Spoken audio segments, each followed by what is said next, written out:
In today's video, we're going to visit an auction. Now, I'm not actually buying at the auction, I'm selling. So what we'll do, we'll have a look at the stock I took to sell, and I'll talk you through why I'm selling it as well. And I'll also let you know what I achieved for each item. So let's head over to the auction and see how I got on.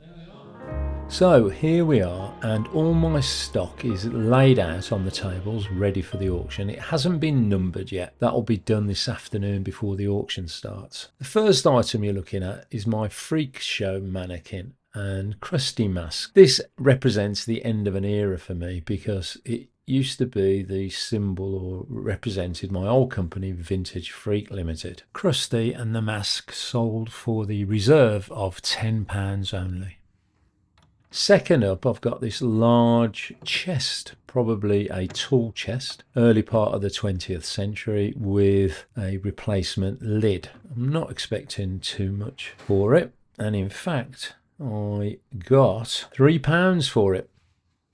Here you see a fantastic set of painters' wooden step ladders. These used to be incredibly popular, and you could almost always guarantee getting a good price for them. It's the best one I've seen ever, and it didn't sell, so I brought that home with me. Here we have a carpenter's chest. It's missing the front lid, but other than that, in good condition, and I achieved £3 for that.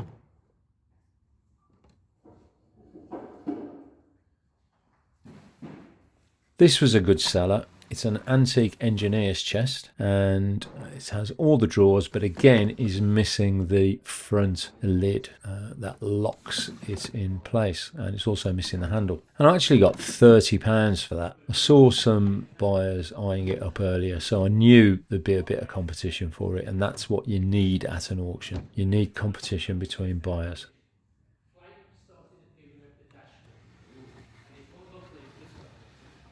Here we have a bag, or box I should say, of assorted antique and vintage and reproduction, to be fair, caster wheels for the legs of tables, chairs, etc. Now when you look online, these can sell for around £20 for a set of 4, but I knew I wasn't going to get anywhere near that, and they actually didn't sell, so I brought those home with me. Here we have a box of 1980s brass door handles. I put a reserve on these purely for the scrap value, and they actually sold for £5. This box of brass corner brackets would be great for a restoration company or a restorer, but unfortunately they didn't sell at all, so I brought those home with me, and I'll probably take those to the market with me and nickel and dime them out.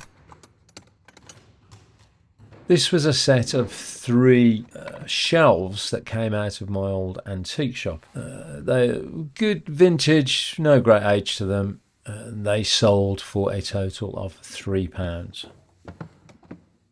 This was the star item. This was a watchmaker's cabinet. I believe it to be mahogany. It's missing some of the green baize in the drawers, but the the green baize on the lid is still there, and that sold for £62.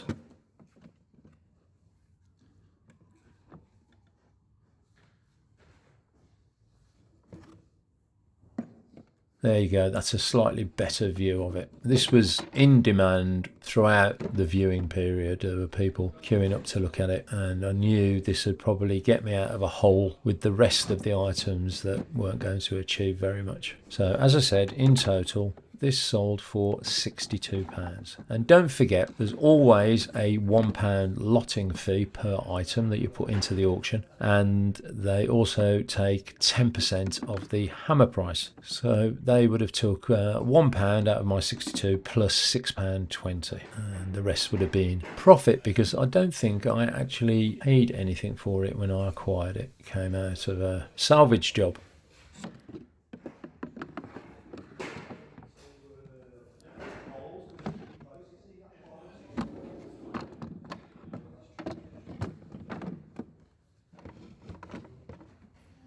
here's a nice little box of skeleton antique, probably vintage actually, vintage skeleton keys with some casement locks that go onto the front of cabinets, which are really hard to come by nowadays. And I'm just having a little look to see what I achieved. Yep, here it is. I achieved £10 for this box of skeleton keys and casement locks. Now, it's important to note that the vast majority of buyers at this auction are fellow dealers, and so you're never going to get anywhere near retail value, and typically they'll bid a half or a third of the actual resale value.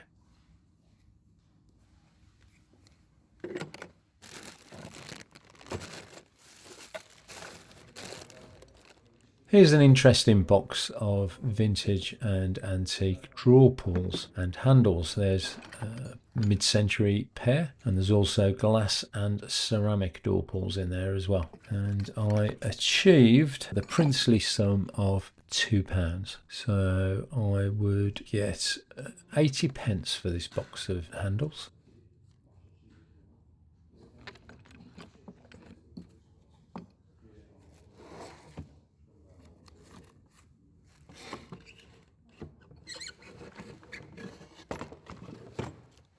Next up are a pair of workshop boxes. I knew I wasn't going to get very much for these at all, and in fact, just looking at my notes, I achieved £3 for these two boxes. So you might be thinking, well, I'm just giving it away, and in one sense I am, but I wanted to clear the space. I didn't want to be carrying these around with me forever, and I just wanted them gone, so happy to get whatever I could. Here we have a metal file drawer full of miscellaneous workshop items. Brass, copper, pieces of random pieces of vintage wood, pegs, all sorts of things. There you can see a nice vintage pair of scissors on the left hand side, and it's the kind of item that was just taking up loads of space. I couldn't really put a reserve on it for scrap value because only really your copper and your brass has a scrap value, and there wasn't really enough in there to justify that, so I just took a flyer with this. And yeah, it sold for £2. It's really important to be realistic about what you're going to get.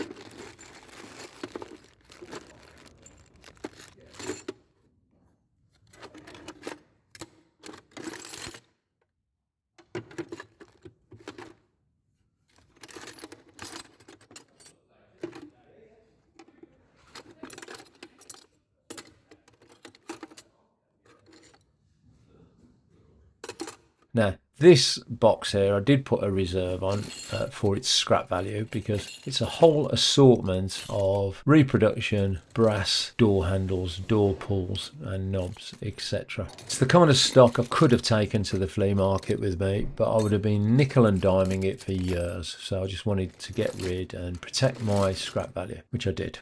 It sold for £10 in total. Here we have two studio or artist stools. These were sold right at the end of the auction, so didn't achieve anything near what I thought I'd get, and I actually got £3 each for them, so I didn't make much money at all out of those, and in a way I wish I had taken those to my next flea market sale. Here we have a bag of vintage and reproduction door handles and door pulls, and these didn't do too badly. They sold for a total of £10 on the hammer.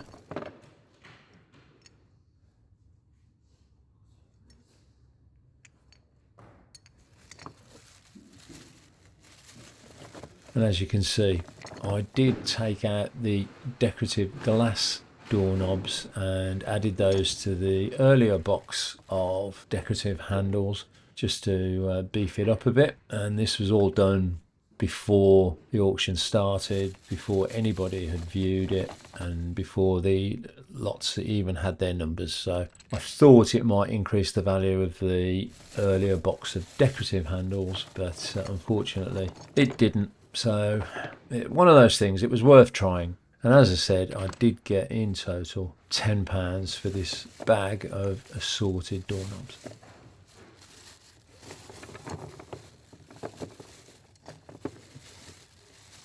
Right, next, this was a wicker basket, and I filled this with transport blankets. or shipping blankets. I thought that'd add a bit to it. And if you're wondering what that grey item is on the top, that's a rotary car seat for getting in and out of cars. I achieved £3 for the wicker basket and the shipping blankets, which is a bit disappointing, but again, it was right at the end of the sale. People had started to leave, and it is what it is, as they say. Now, this is an interesting item. It's a vintage vanity case, and it's full of old slides and transparencies. A lot of them were taken in the 1970s, and these did quite well. There were a number of people bidding for these, and I achieved £17 in total. You can see that was those transparencies or slides were from Ibiza in 1968, is that? So there'd have been some nice period images in there, and I don't know what they're going to do with them, the buyers, but maybe just browse through them, who knows. But interesting lot, and as I said, in total I achieved £17, and I opened it up for the auction so people didn't have to fiddle around with the handle. Now, these are always hit and miss. This is a box or a case of vintage 1960s, 70s vinyl albums with CDs wedged into the front. I've been through them. There's no rock or jazz or anything like that hold the value. They're all your Mantovani, Perry Como, so on. One or two half decent albums if you're into that sort of thing, but there's nothing of any great value.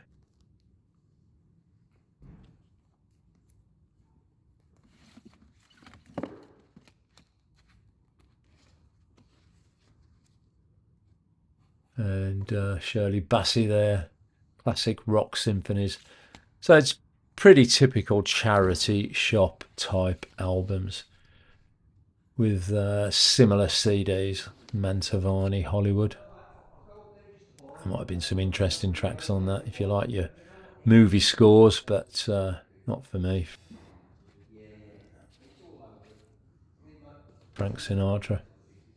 The problem with selling items at the end of an auction is a lot of people have spent the money and left. So you're left with the hardcore dealers who are looking to scoop up bargains. And there you can see Russ Abbott. He's a comedian, or was a comedian in the UK back in the 70s and 80s. Richard Clayderman, that's an album you'll find in every charity shop in the country, if not the world. Black and white minstrels, not very PC now, a bit out of fashion. Well, completely out of fashion.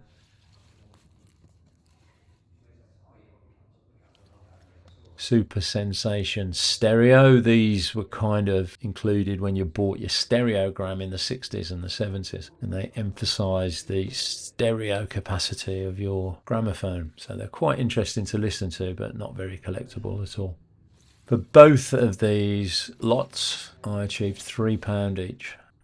So, yeah, again, I could possibly have taken these, or I should possibly have taken these to the flea market, and I could have probably got £2 or £3 each for them, but it would have taken a long time. So one little last look along the tables that contain all of my stock, and the burning question is, what did I achieve in total? Well, gross on the night I achieved £191, which if you then subtract the 10% hammer fee of £19.10 and the lotting fee of £23, so I had 23 lots in the auction, I was left with a net total of £148.90, which overall I'm relatively happy with. Yes, I could definitely have achieved more if I'd have sold individual items at a antiques market or a flea market, but it would have taken a long time, and I wanted this stock gone to make space for new stock. So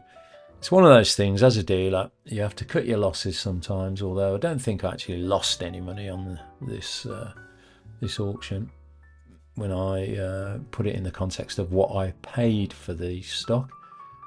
But it was... yeah, I could have achieved more. I could have achieved a lot more selling them individually, one by one. But I didn't have the time, or I don't have the inclination to do that. So overall, I was happy. Right, there you go. So thanks for watching. And if you are a new subscriber, please let me know where in the world you're from, and I'll add you to our digital subscriber list which should be scrolling across the bottom of the screen as I speak now. But as ever, the most important thing of all is take care, stay safe, and I'll see you next time.